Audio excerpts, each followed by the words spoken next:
Welcome to Thoughts on the Market. I'm Mike Wilson, Morgan Stanley CIO and Chief U.S. Equity Strategist. I'm Andrew Sheets, Head of Corporate Credit Research at Morgan Stanley. And I'm Vishy Tirupator, Morgan Stanley's Chief Fixed Income Strategist.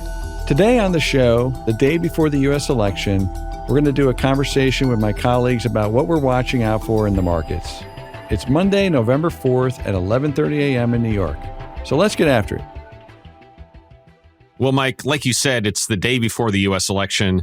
The campaign is going down to the wire and the polling looks very close, which means both it could be a while before we know the results and a lot of different potential outcomes are still in play. So it would be great to just start with a high-level overview of how you're thinking about the different outcomes. So first, Mike, to you, as you think across some of the broad different scenarios that we could see post-election, what do you think are some of the most important takeaways for how markets might react? Yeah, well, thanks, Andrew. I mean, it's hard to consider oneself as an expert in these types of events, which are extremely hard to predict. And there's a lot of permutations, by the way. There's obviously the presidential election, but then, of course, there's congressional elections. And it's a combination of all those that then feed into policy, which could be immediate or longer lasting. So the other thing to just keep in mind is that, markets tend to pre-trade events like this. I mean, this is a known date, right? A known kind of event. It's not a surprise, and then the outcome is a surprise. So people are making investments based on how they think the outcome is going to come. So that's the way we think about it now. Clearly, treasury markets have sold off. Some of that's better economic data, as our strategists in fixed income have told us. But I think it's also this view that, Trump presidency, particularly a Republican sweep, may lead to more spending or bigger budget deficits. And so term premium has widened out a bit. So that's been an area where I think you could get some reversion if Harris were to win. And that has impact on the equity markets, whether that's maybe small cap stocks or financials, some of the names that are levered to industrial spending that they want to do from a traditional energy standpoint. And then, of course, on the negative side, a lot of consumer-oriented stocks have suffered because of fears about tariffs increasing, along with renewables, because of the view that, the IRA would be pared back or even repealed. And I think there's still follow-through, particularly in financials. So if Trump were to win with a Republican Congress, I think, financials could see some follow-through. I think you could see some more strength in small caps because of perhaps animal spirits increasing a little further, a bit of a blow-off move, perhaps in the indices. And then, of course, if Harris wins, I would expect perhaps bonds to rally. I think you might see some of these, micro trades like in financials give back some along with small caps. And then you'd see a big rally in the renewables and some of the tariff losers that have suffered recently. So there's a lot of opportunity depending on the outcome tomorrow. And Vishy, as you think about these outcomes for fixed income, what really stands out to you? I think what is important, Andrew, is really to think about what's happening today in the macro context related to what was happening in 2016. So if you look at 2016, and people are too quick to turn to the 2016 playbook and look at, what a potential Trump win would mean to the rates markets. I think we should keep in mind that going into the polls in 2016, the market was expecting a 30 basis points of rate hikes over the next 12 months. And that rate hike expectation transitioned into something like 125 basis points over the following 12 months. And where we are today is very different. We are looking at an expectation of 135 basis points of rate cuts over the next 12 months. So what that means to me is underlying macroeconomic conditions in where the economy is, where monetary policy is, very, very different. So we should not expect the same reaction in the markets, whether it's a micro or macro, similar to what happened in 2016. So that's the first point. The second thing I'm really focused on is if it is a Harris win, it's more of a policy continuity. And if it's a Trump win, there is going to be significant policy changes. But in thinking about those policy changes, before we leap into deficit expansion, etc., we need to think in terms of the sequencing of the policy and what is really doable. We're thinking three buckets. I think in terms of changes to immigration policy, changes to tariff policy, and changes to tax code. Of these things, the thing that requires no congressional approval is the changes to tariff policy. And the tariffs are probably going to be much more front-loaded compared to immigration, or certainly the tax policy is going to take quite a bit of time for it to work out, even under a Republican sweep scenario. So this sequencing of even the tariff policy, the effect of the tariffs really depends upon the sequencing of tariffs itself. Do we get to the 60% China tariffs off the bat, or will that be built over time? Are we looking at a across-the-board 10% tariffs, or are we looking at it in much more sequential terms? So I would be careful not to jump into any knee-jerk reaction to any outcome. So, Mike, the next question I wanted to ask you is you've been obviously having a lot of conversations with investors around this topic. And so is there a piece of kind of conventional wisdom around the election or how markets will react to the election that you find yourself disagreeing with the most? Well, I don't think there's any standard reaction function because, as Vishy said, depending on when the election is occurring, it's a very different setup. And I will go back to what he was saying on 2016. I remember in 2016 thinking after Trump won, which was a surprise to the markets, that was a reflationary trade that we were very bullish on because there was so much slack in the economy. We had borrowing capabilities, and we hadn't done any tax cuts yet. So there was a lot of running room to kind of push that envelope. If we start pushing the envelope further on spending or reflationary type policies, all of a sudden the Fed probably can't cut.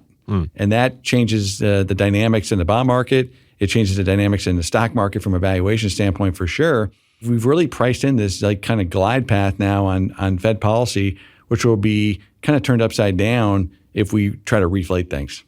So Vishy, that's a great point because, I imagine something that investors do ask a lot about towards the bond market is, we see these yields rising. Are they rising for kind of good reasons because the economy is better? Or are they rising for less good reasons, maybe because inflation's higher or the deficit's widening too much?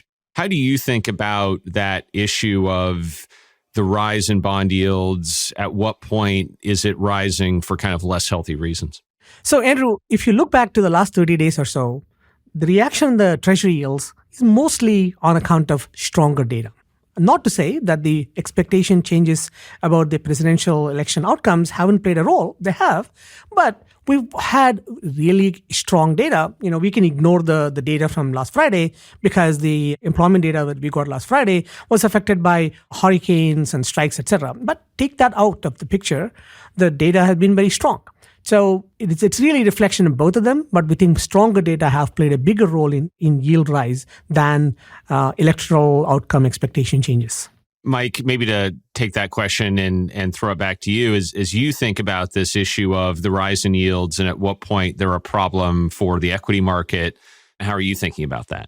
Well, I think there's two ways to think about it. Number one, if it really is about the data getting better, then all of a sudden, maybe the multiple expansion we've seen is right. And that it's sort of foretelling of an earnings growth picture next year that's much faster than what the consensus is modeling.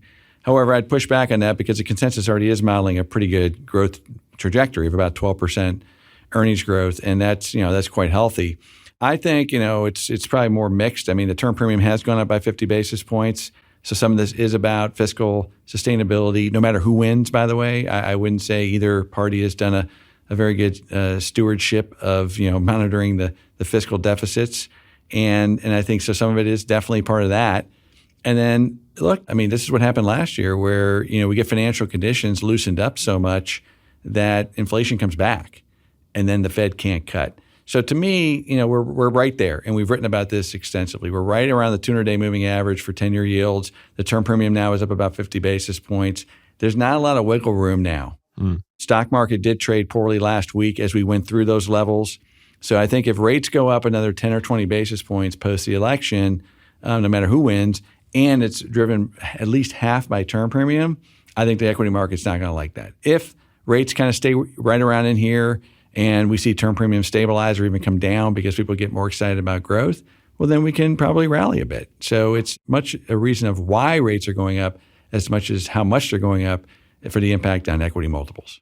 Andrew, how are you thinking about credit markets against this background? Yeah, so I think a few things are important for credit. So first is I do think credit is a asset class that likes moderation. And so I think outcomes that are likely to deliver much larger changes in economic, domestic, foreign policy are worse for credit. I mean, I think that the current status quo is quite helpful to credit given we're trading at some of the tightest spreads in the last 20 years. So I think the less that changes around that for the macro backdrop for credit, the better. I think secondly, if I, and Mike, correctly if you think I'm phrasing this wrong, but I think kind of some of the upside case that people make, that investors make for equities in the Republican sweep scenario is some version of kind of an animal spirits case, that you'll see, lower taxes, less regulation, more corporate risk taking, higher corporate confidence.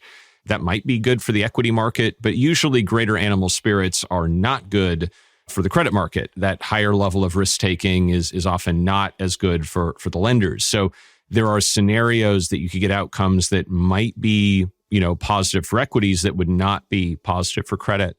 And then I think conversely, in say the event of a Democratic sweep or in the scenarios where Harris wins, I do think the market would probably see those as potentially the lower vol events, as they're probably most similar to the status quo. And again, I think that vol suppression, that might be helpful to credit. That might be helpful for things like mortgages that credit is compared to. And so I think that's also kind of important for how we're thinking about it.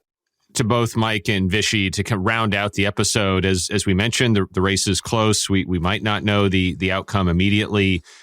As you're going to be looking at the news and the markets over Tuesday evening into Wednesday morning, what's your process? How closely do you follow the events? What are you going to be focused on? And what are kind of the pitfalls that you're trying to avoid? Maybe Vishy, I'll start with you. I think the first thing I'd like to avoid is do not make any market conclusions based on the first initial set of data. This is going to be somewhat drawn out. Maybe not as drawn out as last time around in 2020, but it is probably unlikely that we will know the outcome on Tuesday night, as we did in 2016. So hurry up and wait, as my colleague Michael Jesus puts it.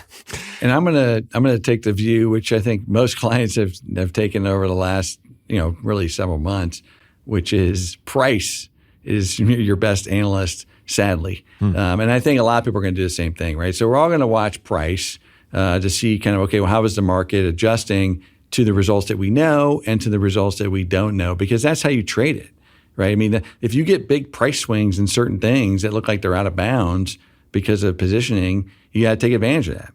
And vice versa, if you think that the price movement is kind of correct with it, there's probably maybe more momentum if in fact the market's getting it right. So this is what makes it so tricky, is that markets move not just based on the outcome of events or earnings or whatever it might be, but how positioning is. And so the first 2 or 3 days, it's a clearing event. Volatility is probably going to come down as we learn the results, no matter who wins. And then you're going to have to figure out, okay, where are things priced correctly and where are things priced incorrectly? And then I can look at my analysis as to what I actually want to own as opposed to trade.